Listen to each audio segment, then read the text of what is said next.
The last time I was here, whatever, 11 months and how many ever days ago, I said very nice things about the magazine, which I had the occasion to preview. Today, let me begin by saying very nice things about the theme you have selected. And there's a reason for it. In a globalized world, I think we often, when we talk of our external engagement, especially our economic engagement, we tend to really focus on trade. Now, there's nothing wrong with that. But we often neglect work and the mobility associated with work.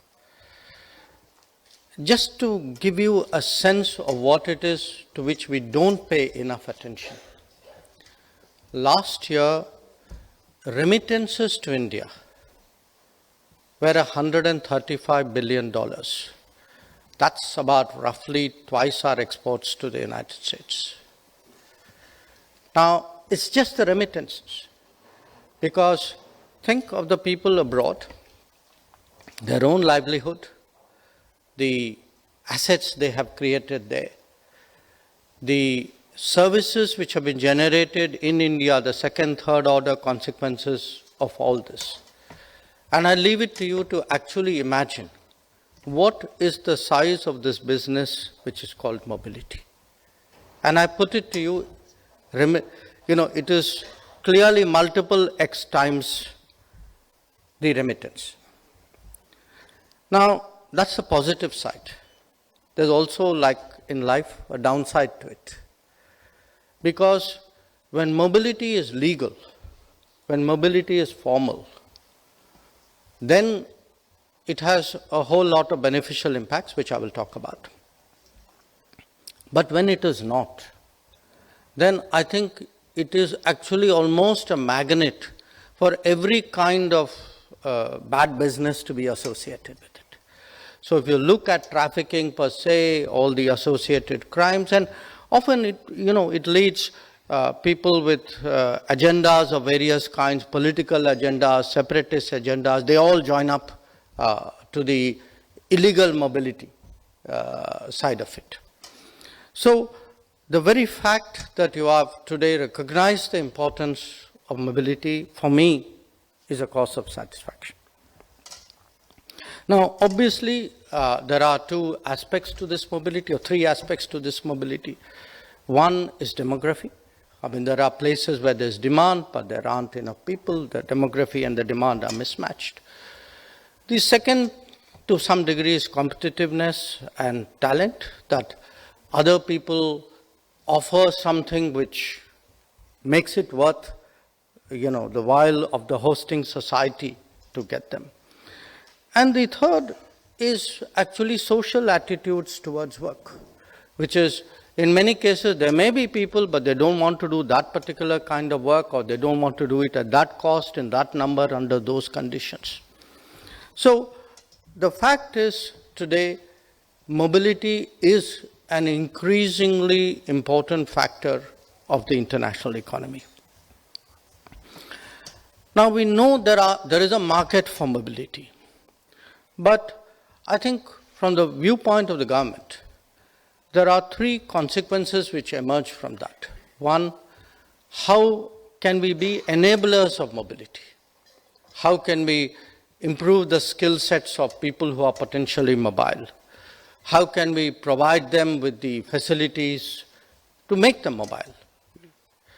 The second, arrangements, formal arrangements, sometimes between governments and companies, enterprises.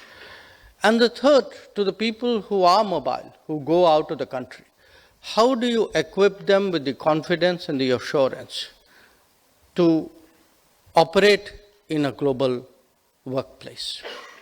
So, in a sense, it begins from creating a global workforce, preparing a global workforce at home, and then ensuring when the workforce is actually deployed in the workplace, that it is done so as efficiently and as securely as possible.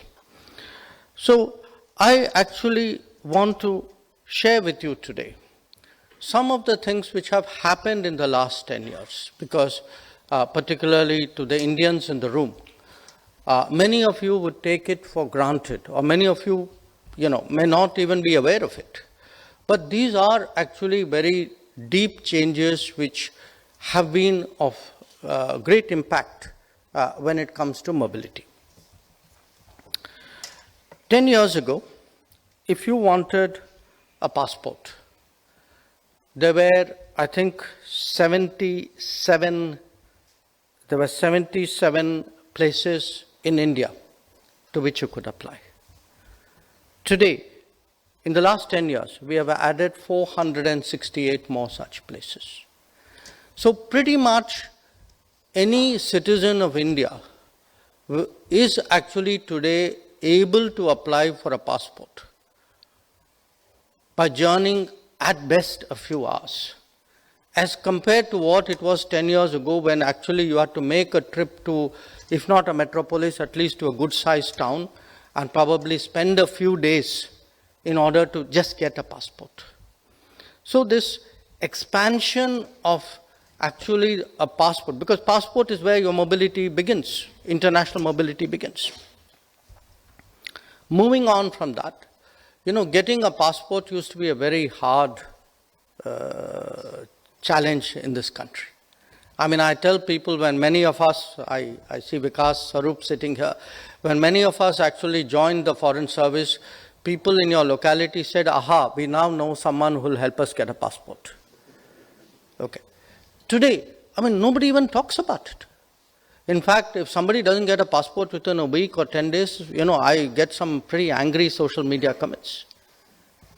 So the speed at which we do passports, the clarity of documentation, we've actually streamlined it. And, when we speak today about digital governance, in fact, in many ways, it is our passport program which is the poster child of digital governance. Now, it isn't just in India. We also used to have a situation where if you lost your passport, it was very difficult to get it replaced or renewed abroad. And if you lived in one country, you couldn't get it done in another country. Now, that's gone. Just like in India, you can today apply for a passport anywhere, because we know people are also internally mobile. So you don't have to go to your home state or your district or your hometown to actually renew your passport or apply for your passport. You can do it from anywhere. The fifth one is actually when people are abroad, they will have problems. There has to be a channel to address those problems. And, it cannot be episodic. It cannot be, I know somebody, so I complain and they look at me. There's got to be a system to it.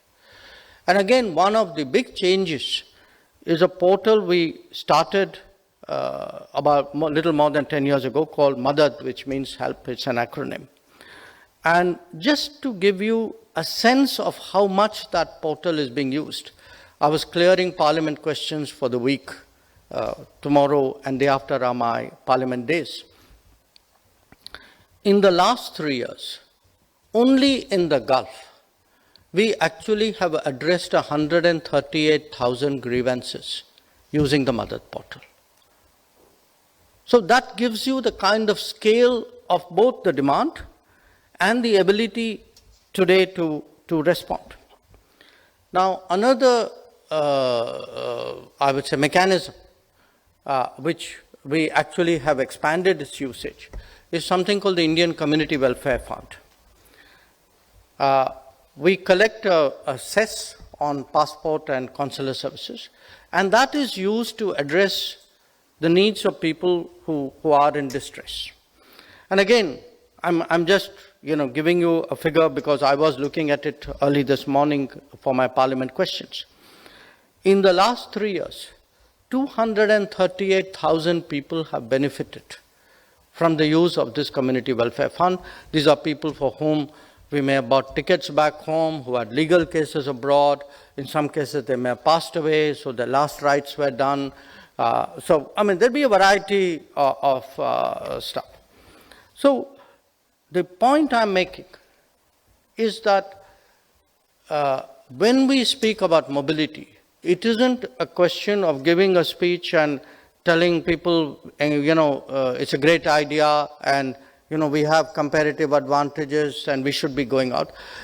Unless you back it up with a whole lot of practical steps on the ground, unless you actually, as I say, prepare a workforce, equip a workforce, secure a workforce outside, you are actually not doing justice to the issue of mobility. And sometimes it can be exhortative as well. We often today make it almost an SOP to visit labor camps. I mean, I think even when the Prime Minister goes abroad, particularly to the Gulf countries, you would often see him making it a point to actually visit a camp where people are working on site. Often it's a construction site or a big service site. And when that starts from the very top, I think the rest of the system certainly gets the message. And this combination, the combination of doing things physically, of using digital platforms. I spoke about grievances, even for consular services. When you live abroad, you need attestations of various kinds. You need people to certify documents of various kinds. Today, we have a program called E-Seva, where most people upload it online. They get their reply online. So the embrace of digital mediums, the creation of a physical infrastructure, the improvement of services, the motivation that is given, all of this today is actually preparing a global workforce. Now, having said that, things do go wrong, and one of them, unfortunately, are conflicts. So, for a country today, which has really millions of people working abroad, we cannot afford to be impassive or agnostic when there is a conflict. So, it has become, in a way, for us, I won't even say it's a duty or obligation. We take it as a standard procedure that if there is a conflict, the moment we see that coming, our systems get ready to go to secure our people. And again, in the last 3 years, and I'm talking after Ukraine, Ukraine, roughly we brought back 20,000 people. In the last 3 years, we've actually brought back 28,000 people from different conflict zones. So this kind of gives you the kind of scale of the responsibility which happens, when you have a mobile global economy and a mobile workforce which is operating in that economy. Now, having said that, let me deal with other aspects of it, the diplomatic aspects of it. Clearly today, intergovernmental agreements dealing with mobility are a very important part of our diplomacy. We have 21 such agreements, in addition to which we have mobility provisions in some of the free trade agreements that we have done. And we certainly, in many relationships, see that as actually adding a new dimension to the relationship. I see the ambassador of Japan sitting in front of me. When Prime Minister Modi this year went for the annual summit, the understanding that we have for a greater flow of talent from India to Japan in various professions was very much a centerpiece of that visit. Moving on from that, all this would happen, as I said, if we actually prepare a workforce, we better prepare a workforce. So the emphasis that we have on skilling in India, which is of course dealt with by a different ministry, but we are really part of a whole. I mean, we are you can say the external face of the mobility, but the back office of the mobility is actually the educational and the skilling system. And today the attention which is being given to improving skilling and actually customizing it where possible to the needs of a potential user is something which is important.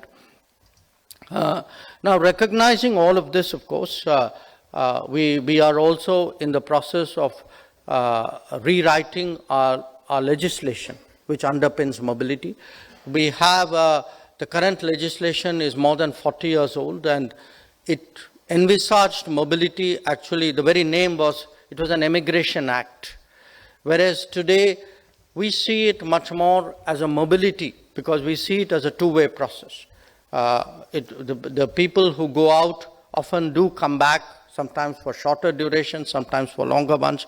So we have an overseas mobility bill today, which we have put out there for public comments. It is something, when we are ready, we propose to bring in as a legislation. Now, so far, I have spoken about the mobility of people.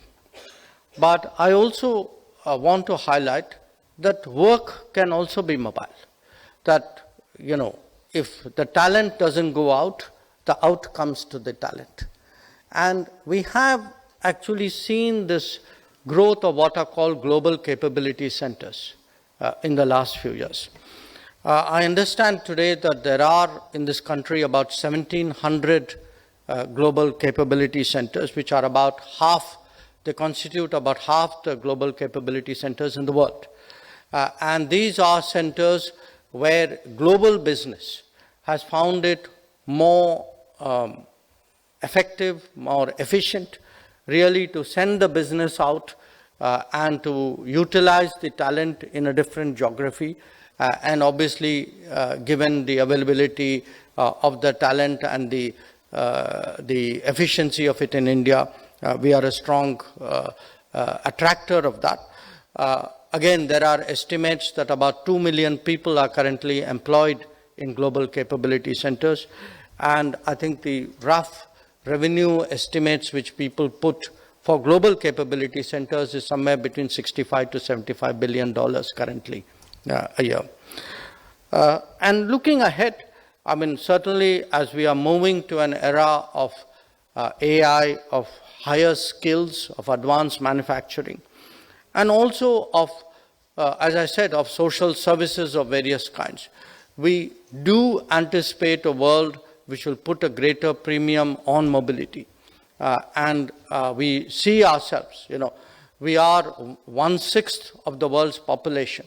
But I think if you look in terms of the younger working age population, we would be somewhere between 1/6 and 1/4, would be closer to 1/4 actually of the global workforce of a certain demography. So our relevance to the global talent skill market is actually only going to grow with all of this. And having said all of that, I also recognize that, you know, mobility has its own politics.